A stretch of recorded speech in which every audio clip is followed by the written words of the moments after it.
The US has rescinded visa restriction it placed on Ghana passport holders earlier this year.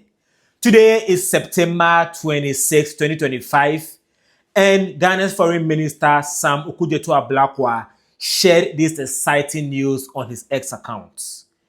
And I know a lot of Ghanaians are going to wake up on Saturday morning to this exciting news because it's 6 p.m. here in Texas, USA, where I stay.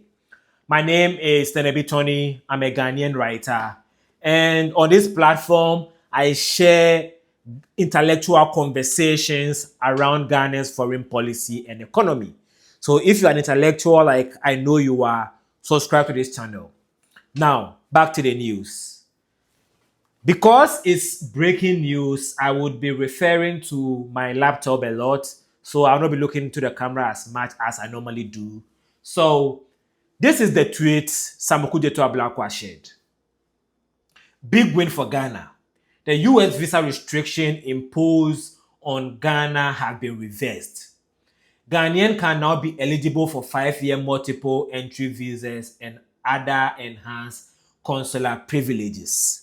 So, if you don't remember, on July 9th, 2025, the US put restrictions on Ghana passport holders, and the restriction was that most Ghana passport holders were going to be only eligible for 3 months visas with single entry.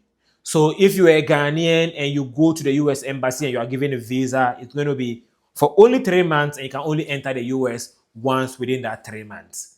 And that was putting undue hardship on Ghanaians who have to go to US for whatever business. Whether you are a Ghanaian student who have to go to the US and study for maybe 5 years, and within that 5 years, you may not be able to return to Ghana because you need to be able to renew your visa anytime you return to Ghana.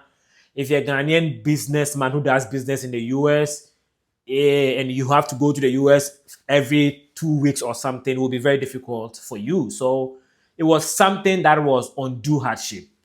And so that is going to be reversed according to the tweet Sam Okudzeto Ablakwa shared. He goes on to say, this good news was directly communicated to me by US Undersecretary of State for Political Affairs, Allison at the bilateral meeting earlier today in the margins of the UN General Assembly. So if you don't know this, I've shared a few videos on it. The US is, the headquarters of the UN. And the UN General Assembly is happening right now. That means world leaders are meeting in New York, US for the UN General Assembly ongoing right now. I think today, Friday, is the last day of the UN General Assembly. The president of Ghana spoke yesterday. The president of the US spoke on Tuesday. But according to this tweet, Ghana and the US had a side meeting, a sidebar within the General Assembly. So it happens all the time where, so the US president, for example, Donald Trump had side meeting with the president of Ukraine this week. So usually because presidents from different countries are coming to the US to meet, countries arrange to have their own side meetings. It's like you are going to a conference. The conference is 3 days conference. And every day the conference starts from 8 p.m. to 6 p.m. Before 8 p.m. and after 6 p.m., you are free to do whatever you want to do. So that's when those bilateral meetings happens. And according to Sam Okudzeto Ablakwa, he had a bilateral meeting with the Undersecretary of State in the US. So Undersecretary in the US is like a deputy minister. So Okudzeto had a meeting with the deputy foreign minister of the US. And the deputy foreign minister told him this. I am really pleased that months of high-level diplomatic negotiations have led to a successful outcome. So it's been months since this announcement was made. And actually, I thought it was going to get worse. Because in August, the US State Department announced global visa restrictions on countries who have doctors from Cuba. So in the 90s, right? If you were born in the 90s or grew up in the 90s or know anybody who used to live in Ghana in the 90s, there were a lot of what we used to call white doctors in Ghana. And the white doctors we had in Ghana were Cuban doctors. So at this point, Ghana didn't have a lot of people going to medical school. We didn't have like a lot of nurses. Today, we have abundance of doctors and nurses in Ghana. We even export nurses and doctors to other countries. But in the 90s, we did not. So Ghana used to import doctors from Cuba. And let me share this because it's related to this. Actually, the first city US president to visit Ghana was Bill Clinton in 1998. And one of the reasons Bill Clinton visited Ghana was because the president of Ghana, President Rawlings, hosted the president of Cuba, Fidel Castro, in Ghana. So usually, the US and Cuba have beef. Let me just put it that way. So you either take the side of the US or you take the side of Cuba. But Ghana and Cuba have our own relationship. Ghana and the US have a different relationship. So it's like the two of you have beef. I don't have beef with the two of you.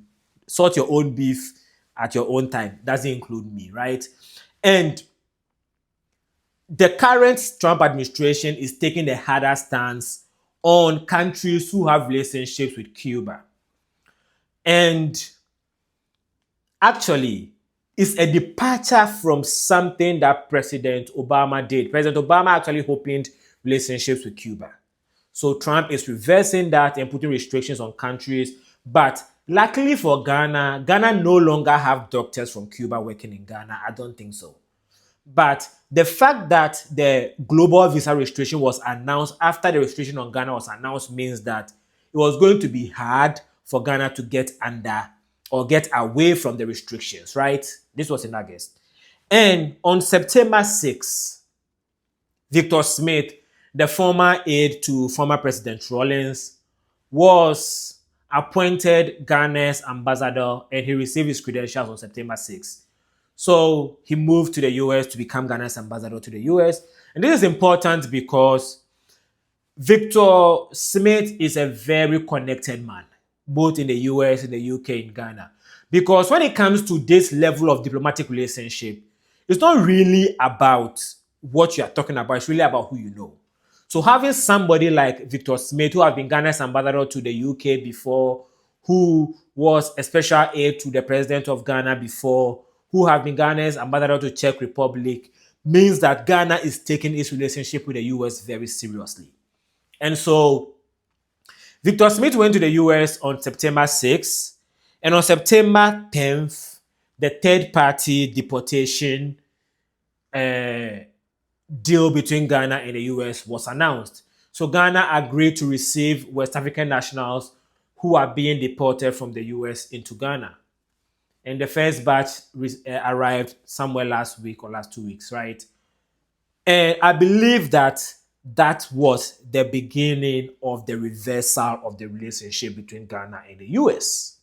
And it's important that even after this restriction happened, President Mahama still had strong positions on his relationship with the US, right? And so, you know why we are here. Ghana sent people like Victor Smith to go and negotiate with the US. And the US told us what they wanted.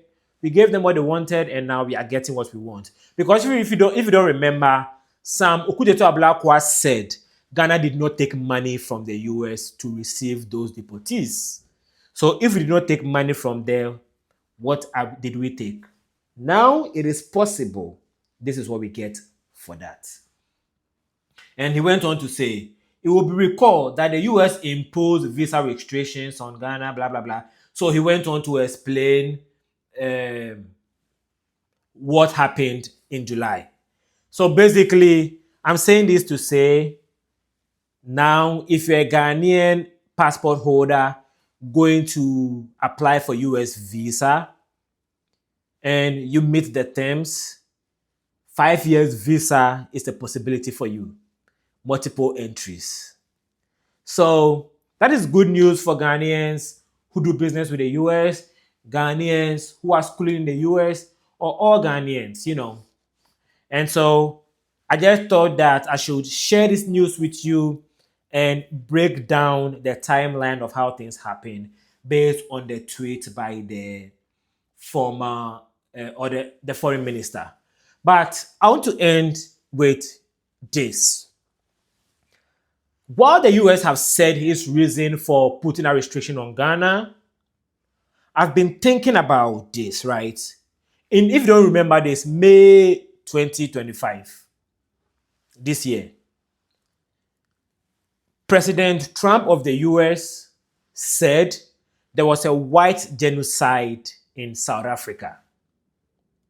And the president of South Africa went to the White House to meet with the President Trump to ask him, yo, what do you mean? What do you mean there's a white genocide in South Africa?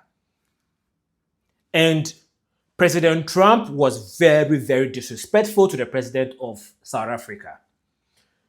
On the diplomatic level, the president of the US and the president of South Africa are co-equals because they are all presidents of countries.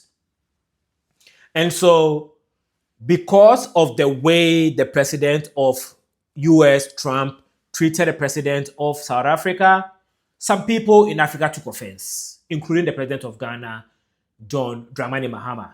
So John Mahama wrote an article in the British newspaper, The Guardian, and the headline was President Trump's treatment of the president of South Africa. I don't want to mention his name and get it wrong. Is it Ramaphosa?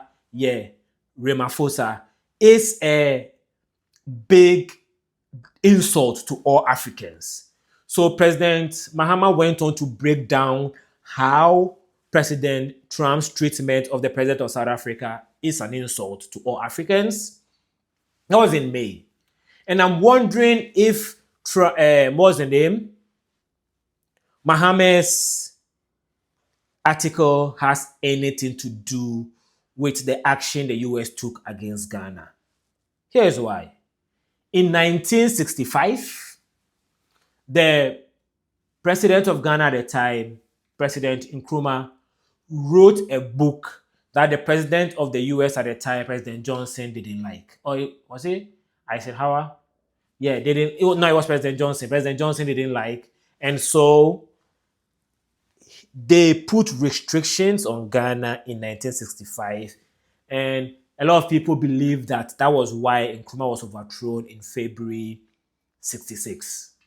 So US have a history of going hard against other world leaders who they believe are not in line with them.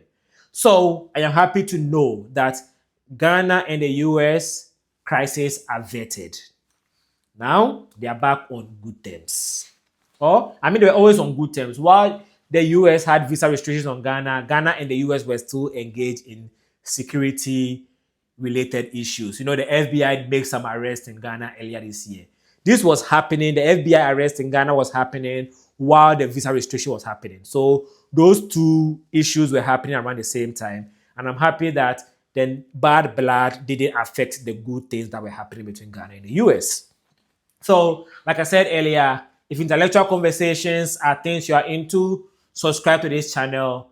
And we will go back to talking about the UN maybe on Monday, actually. On Monday, we go back talking about UN-related issues. And on Sunday, I'm going to share a video about something that actually happened in the US between Ghana and the US in 1957.